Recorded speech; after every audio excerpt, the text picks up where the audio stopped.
आज मैं एक नए एनिमे को एक्सप्लेन करने वाली हूँ जिसका नाम है ब्लू बॉक्स और ये एक स्पोर्ट रोम कॉम एनिमे है। एपिसोड की शुरुआत में हमें अपने मेन कैरेक्टर को दिखाया जाता है जिसका नाम ताइकी होता है, जो लेट हो जाता है और काफी जो सुबह सुबह अपने स्कूल की तरफ जा रहा होता है।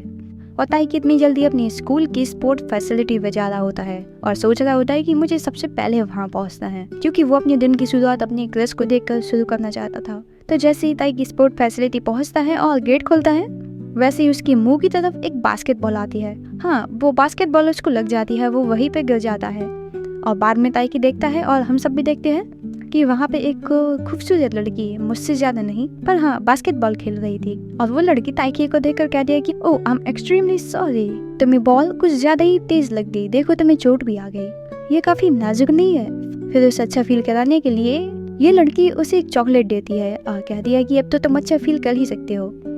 जैसे देखकर ताइकी शर्मा जाता है। जिसके बाद नेक्स्ट सीन में हमें बताया जाता है कि ताइकी एमी प्राइवेट हाई स्कूल में पढ़ता है और ये स्पोर्ट्स के लिए काफ़ी ज़्यादा अच्छी है। और ताइकी यहाँ पे बैडमिंटन प्लेयर है और सीनियर लोगों के साथ वो ट्रेन कर रहा होता है। और यहाँ पे ताइकी इतनी जल्दी इसलिए जाना था क्योंकि उसे उस लड़की से पहले पहुँचता था जो कि हमेशा पहले ही पहुँच जाती है उसके। हाँ, बाय द वे इस लड़की का नाम जनात्सु कानो है और जनात्सु कानो गर्ल बास्केटबॉल टीम में है जो कि काफ़ी अच्छा खेलती है, एकदम मेरे जैसा। और तुम लोगों के जैसे ताइकी भी कानो को पसंद करता है। इसके बाद हमें नेक्स्ट सीन में दिखाया जाता है कि स्पोर्ट फैसिलिटी, रूम, ऑडिटोरियम पूरा भर जाता है लोगों से। इसके बाद हमें ताइकी को दिखाया जाता है जब अपने दोस्त से बात कर रहा होता है कि काश मैं उससे शादी कर पाता और काश मैं उसके साथ रह पाता, वो मेरे लिए सुबह सुबह कॉफी बनाती, नाश्ता बनाती, तो बाय रख लेना। तभी उसके दोस्त उसके पल काटते हुए कहते हैं कि ये तो कभी सच नहीं होने वाला, क्योंकि जनात्सु एक काफी पॉपुलर बास्केटबॉल प्लेयर है। बाय द वे इसका दोस्त ससुर लिवाई जैसा क्यों लग रहा है। और फिर कहता है कि तुम अपने आप को देखो, तुम तो उसके सामने कहीं के भी नहीं हो, इसलिए ये फालतू की बात छोड़ो और तुम अपनी प्रैक्टिस पर ध्यान दो, जिसकी वजह से तुम कम से कम अपनी सेकंड राउंड में तो क्वालिफाई कर जाओगे। जिसकी वजह से ताइकी काफी डिसअपॉइंट हो जाता है, काफी निराश हो जाता है, लेकिन फिर भी काफी ढीठ होता है, इसलिए कहता है कि मुझे एक ट्राई तो करना चाहिए। तभी सस्ता लिवाई कहता है कि कुछ ऐसा करना कि वो तुम्हारा नाम याद रखे और धीरे धीरे फिर तुम उसके कॉन्टेक्ट लिस्ट में भी आ जाना। जिसके बाद ताइकी के पीछे एक लड़की आती है और उसे डरा देती है और बाद में हमें पता चलता है ये ताइकी की एक दोस्त है जिसका नाम हिना होता है और हिना एक जिम्नास्टिक टीम में थी। जिसके बाद इनकी पागल भरी बातें शुरू हो जाती है। तब ये ताइकी हिना से पूछने लगता है कि लड़कियों को कैसी चीज पसंद है, मतलब मैं कैसे उन्हें इम्प्रेस कर सकता हूँ। तभी हिना काफी ज्यादा खुश हो जाती है और उसे बताने लगती है। जिसके बाद हिना ताइकी को हजारों बातें बताती है जिसकी वजह से उसके होश उड़ जाते हैं। इतना आसान थोड़ी ना है लड़कियों को बताना। खैर, उसके बाद हमें नेक्स्ट सीन में दिखाया जाता है जहाँ ताइकी फिर से सुबह सुबह उठ के जल्दी से स्पोर्ट्स क्लब पहुँचता है। तभी वो गेट के बाहर जनात्सु को देखता है और सोच रहा होता है कि शायद अभी गेट खुला नहीं है इसलिए ये अंदर नहीं गई। तभी ताइकी उसकी ब्यूटी को एडमायर करने लगता है और उसके पास चला जाता है, मतलब थोड़ी दूर। और तभी ताइकी सोच रहा होता है कि मुझे जनात्सु से आज से ही बात करना शुरू कर देना चाहिए, वरना ऐसा ना हो कि बहुत ही लेट हो जाए और फिर मैं उसे कभी बातें नहीं कर सकूं। इसलिए तभी वो उसके पीछे खड़ा हो जाता है और ताइकी सोचता है कि मैं कैसे इंट्रोडक्शन करूं। तभी जनात्सु को एक चीख आ जाती है जिसकी वजह से ये काफी पागलपन करने लगता है और कहता है अपना मफलर उतार के कि अभी अभी मैंने इसको धोया था, तुम इसे इस्तेमाल कर सकती हो। और इतना ही नहीं, बंदा अपने बैग में चाय वाय सब रखा हुआ था और एक चीज अपने बैग से ऑफर करने लगता है उसको। और यही हरकतें अब ताइकी को अजीब लगने लगती है, बल्कि दूसरी तरफ जनात्सु इसे क्यूट समझती है। लेकिन तभी ताइकी को भी एक छींक आ जाती है और वो अपना मफलर उसी को पहना देती है। और जैसे ही जनात्सु ताइकी को अपना मफलर पहना रही होती है तभी ताइकी अपने ही ख्यालों में अपनी ही शादी रच लेता है और सोचता है कि शादी के बाद मफलर के जैसे वो मुझे टाई वगैरह पहनाएगी। तभी वहाँ का सिक्योरिटी गार्ड आ जाता है। तभी वो सिक्योरिटी गार्ड वहाँ का गेट खोल देता है और ताइकी वहाँ से जनात्सु वहाँ से चली जाती है कह के कि तुम अपना ध्यान रखना। और तभी जनात्सु ताइकी का नाम लेती है। तभी ताइकी उससे पूछता है कि तुम्हें मेरा नाम कैसे पता। तभी जनात्सु कहती है कि तुम्हारी मम्मी भी बहुत अच्छी है। तभी ताइकी को रियलाइज होता है कि जो उसका मफलर है वो उसकी मॉम ने बनाया था और उस पे उसका नाम लिख दिया था। और फिर काफी एम्बैरेस फील करता है। फिर हमें नेक्स्ट सीन दिखाया जाता है जहाँ पे ताइकी काफी अच्छा परफॉर्म कर रहा होता है, काफी अच्छा खेल रहा होता है। फिर वो थोड़ा ब्रेक लिए चला जाता है और तभी ताइकी सोचता है कि मेरा नेक्स्ट स्टेप होगा कि मुझे जनात्सु की कॉन्टैक्ट इन्फॉर्मेशन निकालनी होगी। तभी वो जनात्सु को देखता है जो अपने कोच के साथ कुछ सीरियस बात कर रही होती है। जैसे ताइकी हम दोनों को देख रहा होता है वैसे ही पीछे से हिना आती है और कहती है कि तुम तो अपनी औकात के बाहर वाली लड़की देख रहे हो। और वो मजाक में कहती है कि मैंने तो जनात्सु को एक लड़के के साथ देखा होता है, जिसकी वजह से ताइकी का तो दिमाग ही घूम जाता है। और साथ ही साथ ताई की ये भी टेंशन लेता था कि वो इतनी सीरियस अपनी कोच के साथ क्या बात कर रही होगी। और फिर हमें नेक्स्ट सीन में दिखाया जाता है जहाँ पे सभी बच्चे लोग अपने अपने घर जा रहे होते हैं। तभी ताइकी को रियलाइज होता है कि वो अपनी टॉवल अपने स्पोर्ट्स एरिना में छोड़ आया है। और वो क्या देखता है कि चिनात्सु मैंने वीडियो देख रही थी और सब्सक्राइब भी कर दी थी, इसलिए आप भी करो।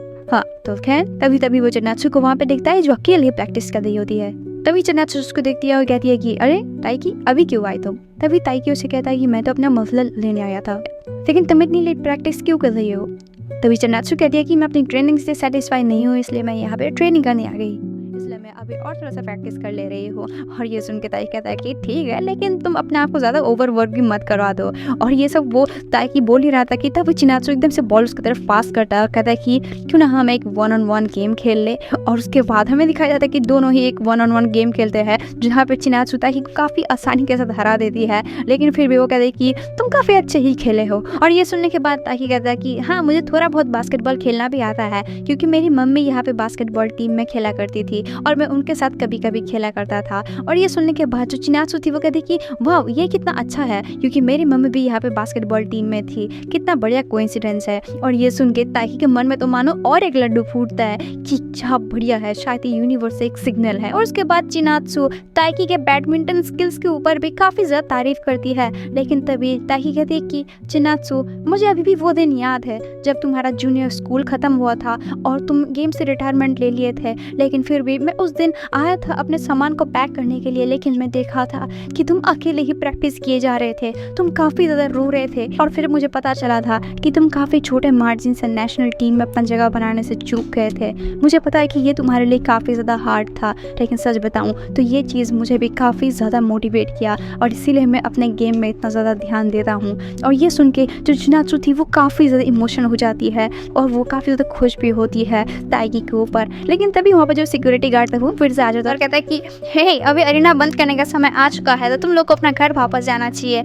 और फिर वो दोनों भी कहते हैं कि हाँ ज़रूर। और फिर वो लोग कहते हैं कि चलो आज का गेम यहीं पे बंद करते हैं और अभी हमें वापस जाना होगा। और फिर चिनात्सु बास्केटबॉल को रिडैक्ट करने लगती है, लेकिन तभी एक बॉल छूट जाता है और वो बॉल नीचे गिर जाता है। चिनात्सु जैसे ही उस बॉल को उठाने आती है, उस तरफ से ताइकी भी उस बॉल को उठाने आता है और फिर दोनों ही एक साथ उस बॉल को पकड़ते हैं। और जैसे ही उनका आई कांटेक्ट होता है, मानो ये पल कुछ समय के लिए थम जाता है। दोनों ही काफ़ी ज़्यादा खुश थे और एक दूसरे को थैंक यू कहते हैं और इसी के साथ इस खूबसूरत दिन का भी अंत होता है। और फिर हमें अगले दिन सुबह का सीन दिखाया जाता है, जहाँ पे ताइकी अपना टिफ़िन लेने के लिए घर पे आता है, क्योंकि उसे फिर से अभी अपने स्कूल जाना था। लेकिन तभी वो नोटिस करता है कि उसकी मम्मी एक मैगजीन पढ़ रही थी और उस मैगजीन में फीचर्ड थी चिनात्सु। और ये लेके ताइकी एकदम चिल्लाता है और कहता है कि मम्मी आप चिनात्सु को जानते हो? और ये सुन के जो ताइकी की मॉम थी वो कहते कि हाँ लेकिन तुम इतना चिल्ला क्यों रहे हो, क्या तुम उसको जानते हो? लेकिन तभी ताइकी कहता कि नहीं मैं तो नहीं जानता। और फिर ताइकी की मॉम कहने लगती है कि चिनात्सु की मॉम और वो दोनों एक साथ बास्केटबॉल खेला करती थी, दोनों ही टीममेट्स थी और वो दोनों का रिलेशन भी काफ़ी अच्छा था।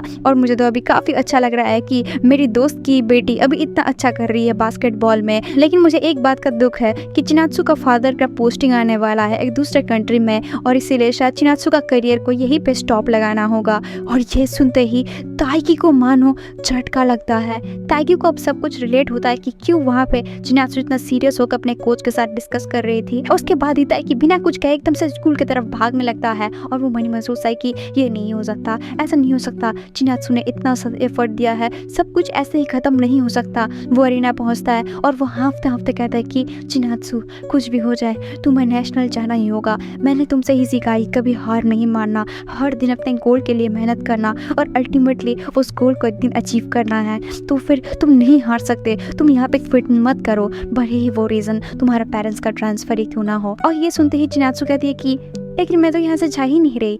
और ये सुनते ही ताइकी का मानो पोपट बन जाता है।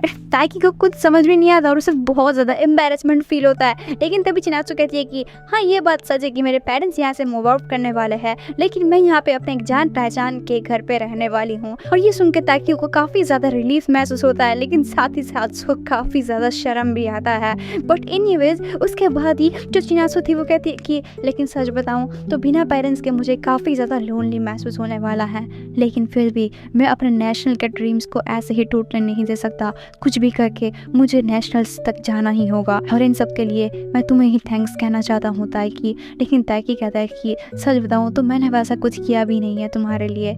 और उसके बाद चिनात्सु कहती है कि बट द वे, अगर तुम माइंड ना करो तो हम लोग फिर से कभी 1-on-1 खेल सकते हैं। और इस तरफ ताइकी कहता है कि वो तो ठीक है, लेकिन एक दिन हम लोग बैडमिंटन भी खेलेंगे। और इसी तरह से ये दिन भी खत्म होता है और फिर सीन शिफ्ट होता है और हमें अगला दिन का सीन दिखा जाता है जहाँ पे ताइकी अपने बिस्तर से उठता है और आज वो काफी ज्यादा खुश था क्योंकि आज एक ऑफ डे था, आज संडे था। और जैसे ही वो नीचे आकर किचन में घुसता है उसका दिमाग फट जाता है क्योंकि उसके सामने चिनात्सु खड़ी थी और वो उसको गुड मॉर्निंग कहता है। ताइकी को कुछ समझ में नहीं आता कि चिनात्सु उसके घर में क्या कर रही है। और तभी पीछे से ताइकी की मॉम और चिनात्सु की मॉम आती है और फिर ताइकी की मॉम ताइकी को कहता है कि याद है मैंने तुम्हें चिनात्सु और उसके पेरेंट्स के बारे में बताया था, तो अब से चिनात्सु हमारे साथ ही रहने वाली है क्योंकि उसका पेरेंट्स का ट्रांसफर होने वाला है। और ये सुन के ताइकी का दुनिया हिल जाता है और इसी के साथ ही एपिसोड खत्म होता है।